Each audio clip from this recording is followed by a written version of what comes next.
Hey everyone, it's your girl Bev, and in today's video I'm going to be talking about ways in which we can start having meaningful and genuine friendships. So if this is something that you're definitely into, just keep watching.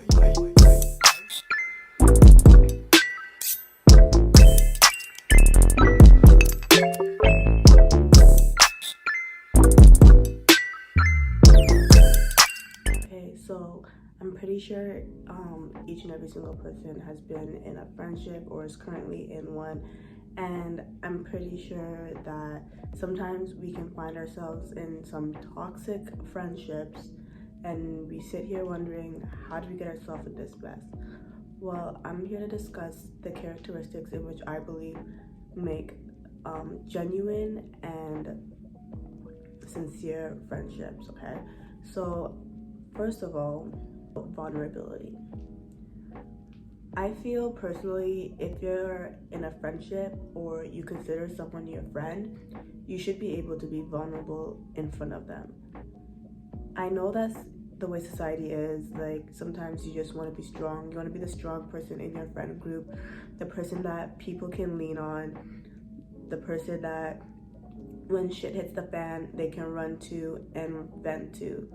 But in reality, each and every single one of us, behind closed doors, we're going through something, we're dealing with something in some way or the other. And the wonderful thing about being in a friendship is that you have someone that you can talk to. Like, you don't have to go through this alone. So the reason why I bring the topic of vulnerability is that I've noticed in a lot of friend groups that sometimes it's hard for us to kind of be vulnerable and talk about our emotions and our feelings and talk about what we're going through. And in reality, me personally, I believe if you're in a friendship or if you consider someone your friend and you've given that person that title, you should be able to tell them what's on your mind, tell them what you're going through, tell them that, like, you know what, actually today I'm not really feeling that great. I'm actually not feeling the best. It's not every day that you need to be strong, okay? Like, I know that you want to be strong for each other and you want to be strong for everyone, but it's not every day that you can actually be strong. And sometimes you need someone to lean on. And what's the point of being friends with someone or calling someone your friend if you can't even be vulnerable and you can't even talk to them about your emotions, talk to them when you're feeling sad, or talk to them about when you're just not feeling like yourself. Like, not every time it's gonna be rainbows and roses, you know? Like, sometimes shit is hard. Sometimes life is hard and you want someone to talk to. And like, how are you calling them your friend and you can't even tell them that you're going through something? It doesn't even make sense to me. Like I get it. Like, sometimes, like, in a friend group, you want to just have good times. Like, you don't want to even think about bad things. Like, you just want everything to be good. But that's not life. Like, in life, you're not gonna be okay 100% of the time. You're not going to be happy all the time, and you should be able to voice that. Going off of being vulnerable, this leads to my second point: learning when to be playful versus when to be serious. I've seen some friend groups where they're always just joking around. That's it. Just always joking around. You don't even know when your friend is going through something, or if someone pisses you off, you can't even tell them, like, because you're always just joking around. Like, someone can be trying to genuinely have a serious conversation with you and you somehow find a way to turn it into a joke. It's like as if you're running away from your feelings. I personally don't understand how that even makes a friendship if you can't even be serious sometimes. Every time is just a game and every time is just funny and it's laughter. Like, as sweet as that is, like, I do know that in friendships, like, you have, like, the whole point of being in a friendship is so that, like, you have someone to have the good times with. Like, I'm not here telling you that, oh, friendships are serious and then you have to always be but I'm just saying, like, if you don't even know when to be serious, like, you don't even know how to be like, yo, like, I don't like what you're doing, or yo, I actually want to have a serious talk with you. I just want to talk about, like, let's talk about our lives. Like, yo, let's just talk about some meaningful shit. Like, let's actually talk about, like, life and like just vibe and things, you know? Like not every time it's a joke, like not every time you're laughing.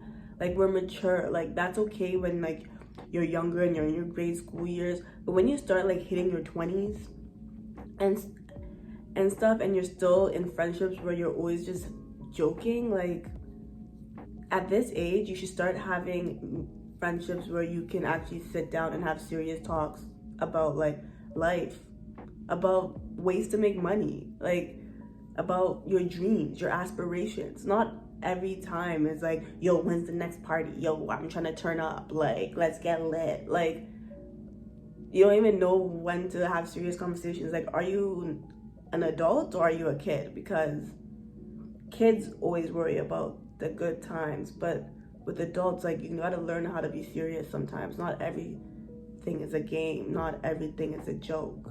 So the third point in which we can start having meaningful friendships is by respecting boundaries. Like I've witnessed friend groups where someone might do something to someone, right? And then the person would be like, yo, I don't like that, or I don't like when you do this, or like, what are you doing? Or like, for example, it kind of happens a lot usually with teasing. So some friends, we always tease each other, okay? Like it's normal, like that's what friends do, we tease each other, right? But then sometimes it can get too far. Now it gets too far and the person's like, yo, I don't like that. All of a sudden, like the other person that was teasing would be like, oh, it's not even that deep, like why are you overreacting? It's not that serious, like you're just acting like a baby, like suck it up. I don't understand that like dynamic, because it clearly it pissed the person off so much for them to tell you. So for you to tell them, oh, it's not that serious, oh, you're overreacting, like that's you dismissing their feelings, and that's you not respecting their boundaries. They're telling you they don't like something, they're telling you to stop. And if you're a true friend, or if you really care about this person, you would stop.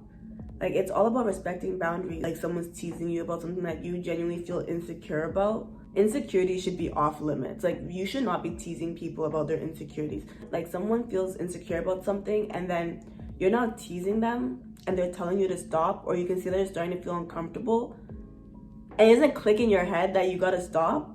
Like, do you not respect this person's boundaries? I don't understand.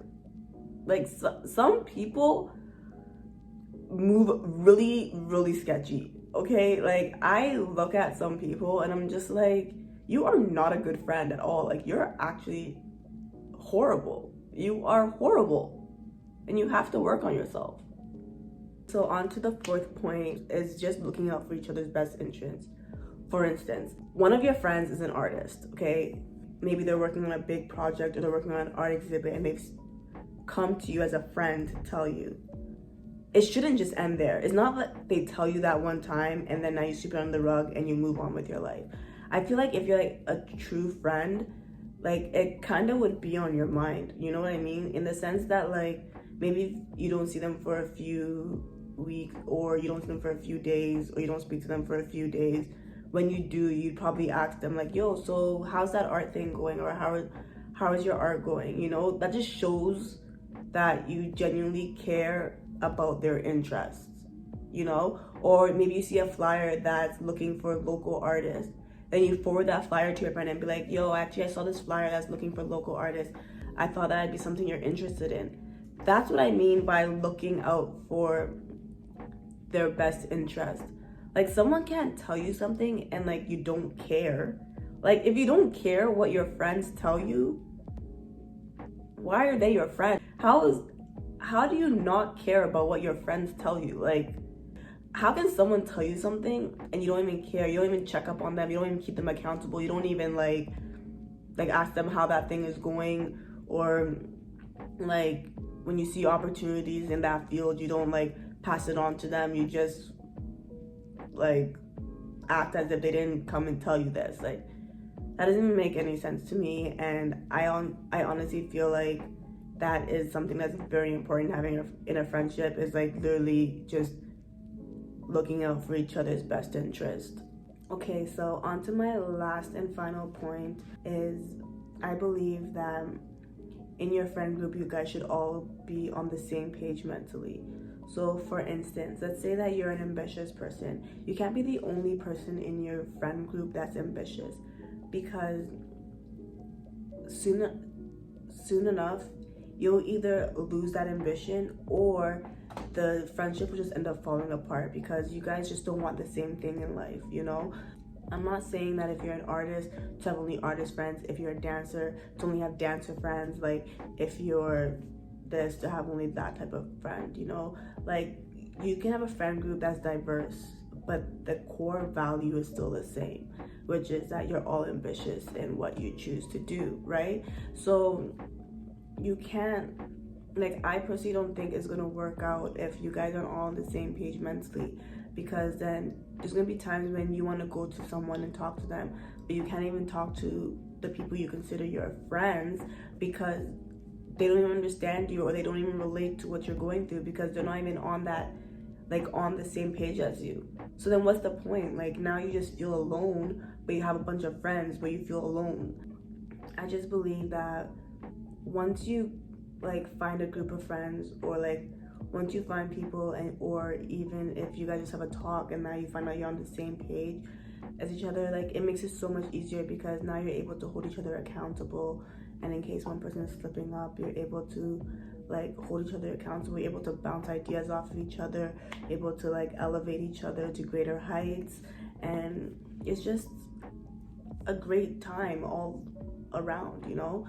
So I'm just gonna end that there.